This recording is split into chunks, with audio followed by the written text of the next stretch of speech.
over. Yeah, I love where you're positioning this, Lauren. I've got a question for you. Again, in 40 years of working in large systems with a myriad of HR interactions as an external consultant coming in, um, the vast majority, and I do mean the vast majority of HR departments or functions in an organization seem to almost exclusively organize around compliance, compensation, those sorts of things.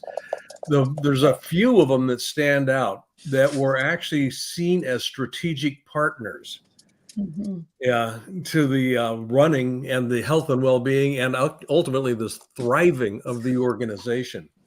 How does your work with your clients actually allow them to position what they do as a strategic addition, not as just a cost center, compliance, we need to check the boxes and pay attention to this? Yeah, no, great question. There are still a lot of teams out there that are focused more on administration and compliance than anything else. Mm-hmm. And that is going to cause problems. That is not going to allow employees to want to stay, to thrive, to grow. And so, some of the work that we do, after being in a corporate environment for 20 years myself, I decided to kind of start my own thing. And, everyone on my team, we are all focused on, leveraging our past experiences and imparting what we've learned and the knowledge that we've experienced onto our clients. And so, any opportunity that we have to help to explain the strategic side of HR and why that's so important and why it is really what's going to be the differentiator between yourselves and another organization. Yeah. When HR is done right, you have an opportunity to create a culture of just really anything you want it to look like. You can really put roots in the ground around what you stand for as a company and an organization. And that is what HR should be used for. And so that's what we spend a lot of our time is really helping HR teams as well as business owners to understand the true meaning and importance of a human resources professional and how they can add value. Love that answer. Thank you. Yeah, and adding value is a perception that is difficult to match today, and everyone wants to have their own personal values aligned with their professional attributes, skills, knowledge, and aspirations. And Blaine, we talk about this all the time, that engagement, I think, is at an all-time low, which also means productivity is at an all-time low. And I think we're getting away with it because outsource capability and AI capability is an all-time high.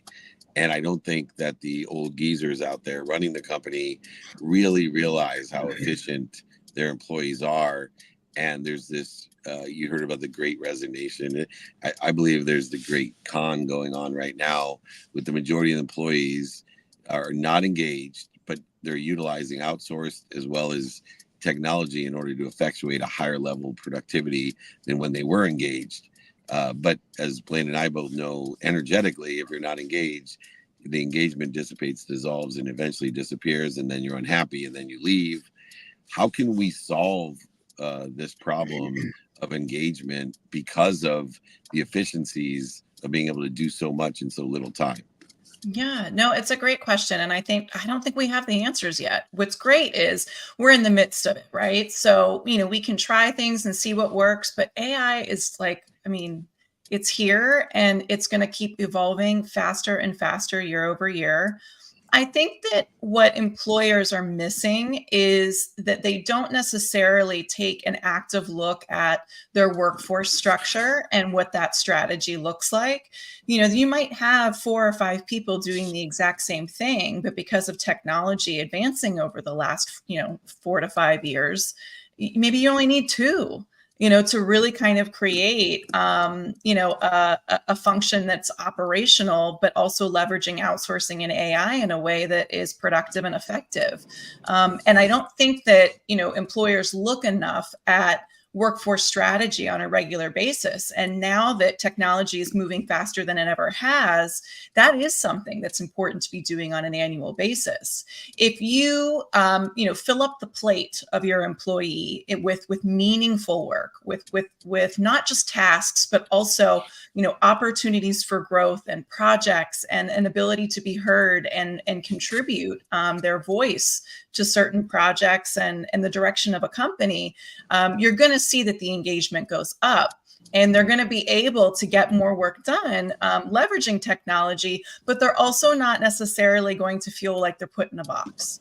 And so I think workforce strategy is a key here, is, really evaluating what that organizational structure looks like, because, the 5 accountants that we needed 5 years ago, we might only need 1 or 2 now, and it's the way things are evolving. And, it's unfortunate to see, because some people will get left behind, but I do think that it is the key to keeping people engaged and successful, is finding new ways to add meaning to their work.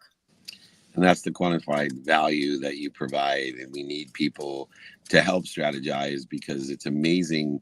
The decisions that you help make companies make are true quantitative value. You can earn more money and save even more money. That's why people call you at nlbenefits.com, next level benefits. Check it out if you want to make more money, help more people, and of course have more fun. Just another great expert to call on.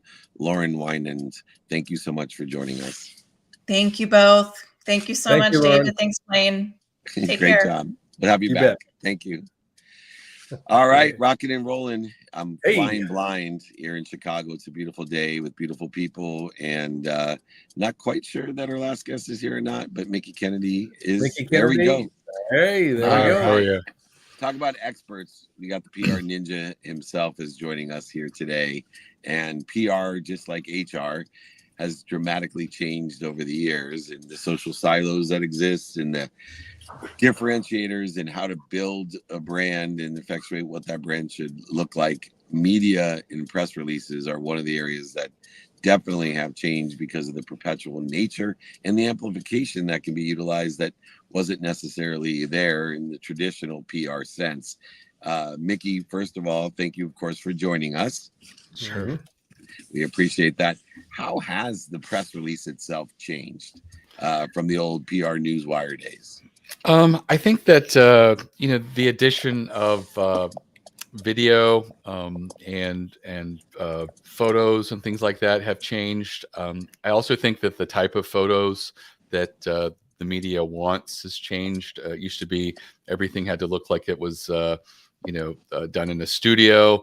And I think that because so many people are engaging with articles online, a lot of the media are finding that the more casual type of photos work better, rather than a shot of your product on velvet and under perfect light. It's better to have it, actually being used by a customer or something like that. The idea of a press release, particularly with a smaller business, because, again, this is kind of the migration, I think, of the press release idea. Typically, in my experience, it was large organizations that would send out a press release, and drum roll and fanfare and all that kind of stuff. You got the Hollywood studios sending press releases out. How does a small business actually leverage the beneficial potential of utilizing press releases as part of their actual go-to-market strategy? Right. I think the real key is to look at the types of press releases everyone else is doing and don't do those. Don't do the typical, new hire press release. Don't do a product launch press release that is just, we have a new product and here's a list of features. And, you really have to sort of, I call it sort of reverse engineer the press release by looking at what the journalist wants and recognize that the journalist is a gatekeeper. They're protecting their biggest asset, which is their audience. And they have to make the determination of whether this is going to inform and educate their audience or delight them or entertain them, and where you fall in there. And so, a good example with the product launch press release is, put a story in there. You beta tested it. You had people use the product. What was one of their experience? What were the results that they saw? Have a quote by them. So in addition, rather than just have a list of features, have a story there. Journalists love a story arc. And if you can, integrate elements of that in your press release, you have a much higher likelihood of getting picked up. And Mickey, one of the things I love about your strategy, and you kind of founded the e-release, is I have been teaching over the years Shakespeare, and you're a poet yourself, so you may adhere or align with the Shakespearean stage theory that I believe, as you know, Shakespeare said the whole world is your stage. Well, a press release is actually an actor on that stage. If we capture the press release or this e-release, we can modify it.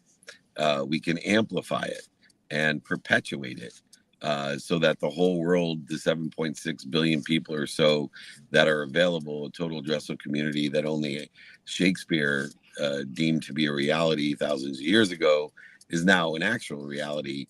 What are some of the key capabilities of an e-release, and do you align it with Shakespeare and that stage theory of amplification and perpetuation? Yeah, I definitely think that, everything is possible with PR and promotion. It's just, having to be thoughtful and creative. And I think that that's where, being a poet, I come at it with, a different set of skills. I find it easy to brainstorm with clients and come up with like non-traditional types of press releases they should consider. And I also notice patterns. I have one client that does surveys, and they represent like, many dozens of niche verticals. And they started doing a survey for each one of those. And they've been doing it for like 5 years now. And they're known as the survey guys. And every time they do it, they get between 8 and 14 articles. We call them earned media, things that happen for each press release. And you can replicate that yourself. I mean, the media loves data. They love numbers. Ask captivating questions, put it together in a Survey Monkey, take that link, and then go approach some smaller independent trade associations in your industry and ask if they'll send it to their members. Stay away from the large ones because they don't cooperate. They don't want to share. But the small independent ones never get any immediate attention. And if you approach them and say, hey, I'm doing a press release that's going to go over the wire, and I'd love to mention you. Could you send this out to your members? They often will. Look at the results. What were the surprises? Focus on 2 or 3 of the questions, build out a press release, put a quote in there as you as the expert, analyzing why you think the numbers skewed a particular way, and send it out. Every time, I coach clients through that, they do between 8 and 14 articles on average. The least I've ever seen is 4. And there are PR firms that will charge people $20,000 to $40,000 a year and guarantee no media pickup. And I guarantee if you do that one type of press release, you will get pickup. That's an amazing piece of advice. That's why we go to the experts. And if you want to understand different strategies of how we can create that type of buzz, awareness, conversion, it's always the releases, that free press, the ereleases.com. Check out Mickey Kennedy. He's been around long enough to learn the secrets. If you do something long enough and you learn to love it like he has, it will tell you all its secrets. I definitely want to go back and capture that secret. It's something that we're not even doing. So I appreciate the free lesson that you've given everyone. Learn more about e-releases at www.ereleases.com. Mickey Kennedy, come back and join us. We appreciate all your great advice. Oh, definitely. Thanks, Mickey. Appreciate it. Thank you. Sure. Right on. All right, Mr. Double B, Blaine Bartlett, BlaineBartlett.com. What's your takeaway of the day? I'm going to organize it around meaning today. I mean, I'm boring in this regard. I mean, I'm just kind of like this always lands for me. If we look at the American dream, it's not the American dream. It's my American dream. What's meaningful to me? Yeah, which is, what we were looking at with Dutch, and then with Lauren, with the HR, employee engagement, meaningful work.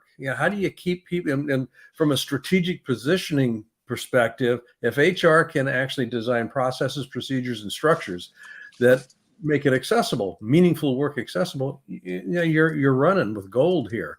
And then the PR. I mean, I loved the idea of just leading with a story. Kind of don't. What's meaningful to me is not going to be meaningful to the audience. So I want to find a way in my marketing through a PR, free media, to actually find out and tap into that meaning dynamic.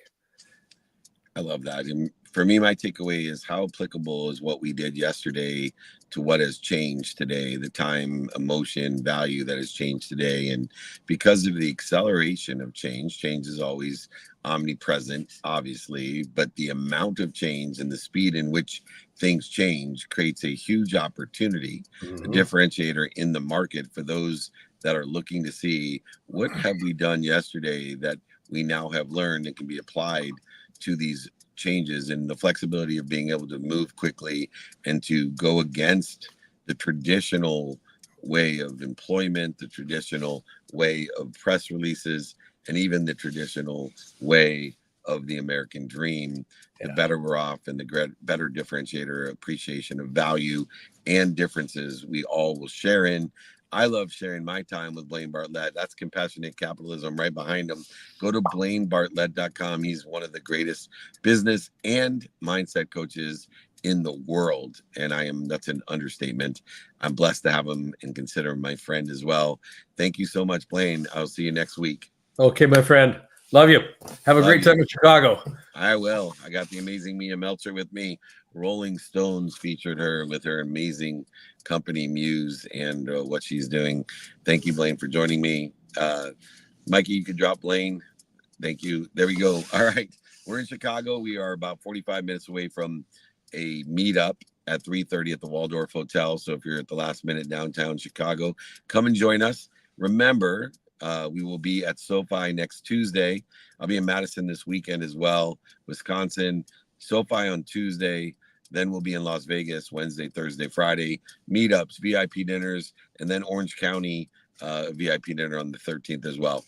Email me, david@dmeltzer.com, if you'd like to join me. Remember, be more interested than interesting. Be kind to your future self and do good deeds. We'll see you soon. Have a great day.